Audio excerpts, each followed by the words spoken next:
বাংলাদেশে সাধারণত যে ধরনের ট্রেন চলে সেগুলোতে আলাদা ইঞ্জিন থাকে, কিন্তু বৈদ্যুতিক ট্রেনের ক্ষেত্রে ইঞ্জিনের দরকার হয় না। এসব ট্রেন রেল লাইনের ওপর ঝুলানো বৈদ্যুতিক তার থেকে সরাসরি বিদ্যুৎ সংগ্রহ করে, যা চাকার সঙ্গে সংযুক্ত মোটরের মাধ্যমে ট্রেনকে দ্রুত গতিতে চালিত করে। দেশে প্রথমবারের মতো এই প্রযুক্তির সাথে পরিচয় ঘটে ঢাকার উত্তরা থেকে মতিঝিল পর্যন্ত MRT-6 মেট্রো রেল প্রকল্পের মাধ্যমে। তবে এখন পর্যন্ত দেশের মূল রেলওয়ে নেটওয়ার্কে এই ধরনের বৈদ্যুতিক ট্রেন সংযুক্ত হয়নি। এবার সেই সীমাবদ্ধতা থেকে বেরিয়ে আসার সম্ভাবনা তৈরি হয়েছে। বিশ্লেষকদের মতে এবার দেশে যাত্রা শুরু করতে যাচ্ছে প্রথম আন্তনগর বৈদ্যুতিক ট্রেন। এই প্রকল্প বাস্তবায়নের পর ওই নির্দিষ্ট রুটে মেট্রো রেল প্রয়োজন হবে না বলেই মনে করা হচ্ছে। এখন প্রশ্ন হচ্ছে, রাষ্ট্র ও জনগণের জন্য কোনটি বেশি উপযোগী হবে, মেট্রো রেল নাকি বৈদ্যুতিক ট্রেন? বৈদ্যুতিক ট্রেনের ধারণা প্রথম পাওয়া যায় 19 শতকের শেষ দিকে। 1900 সালের পর থেকেই ইউরোপ ও আমেরিকায় এর ব্যাপক বিস্তার ঘটে। বর্তমানে বিশ্বের প্রায় সব উন্নত দেশ, এমনকি প্রতিবেশী ভারতেও এই প্রযুক্তি ব্যাপকভাবে ব্যবহৃত হচ্ছে।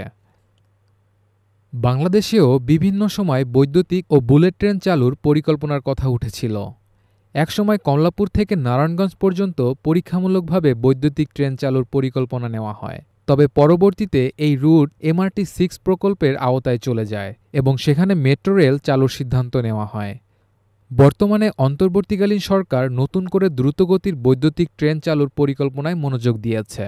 নারায়ণগঞ্জ থেকে কমলাপুর, টঙ্গী হয়ে জয়দেবপুর পর্যন্ত এই রুট সম্প্রসারণ করা হবে। ফলে শুধু নারায়ণগঞ্জ নয়, গাজীপুর জেলার বাসিন্দারাও এই সুবিধা নিতে পারবেন। কারণ ঢাকার এই দুই পাশে অবস্থিত জেলাগুলো থেকে প্রতিদিন অনেক মানুষ রাজধানীতে যাতায়াত করেন।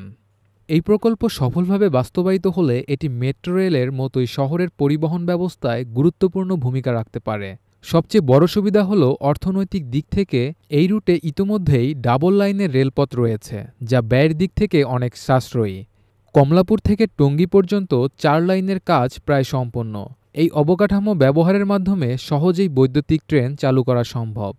একটি সমীক্ষা অনুযায়ী যেখানে মেট্রো রেল নির্মাণে খরচ প্রায় 30,000 কোটি টাকা, সেখানে বৈদ্যুতিক ট্রেন প্রকল্পে ব্যয় হবে মাত্র 3,000 কোটি টাকা। অর্থাৎ 10 গুণ কম খরচে একই সাথে দ্রুতগতির সুবিধা নিশ্চিত করা যাবে। সরকারের পরিকল্পনা অনুযায়ী প্রাথমিকভাবে 16টি বৈদ্যুতিক ট্রেন চালু করা হবে নারায়ণগঞ্জ থেকে জয়দেবপুর রুটে। 40 কিলোমিটার পথ অতিক্রমে সময় লাগবে মাত্র 50 মিনিট।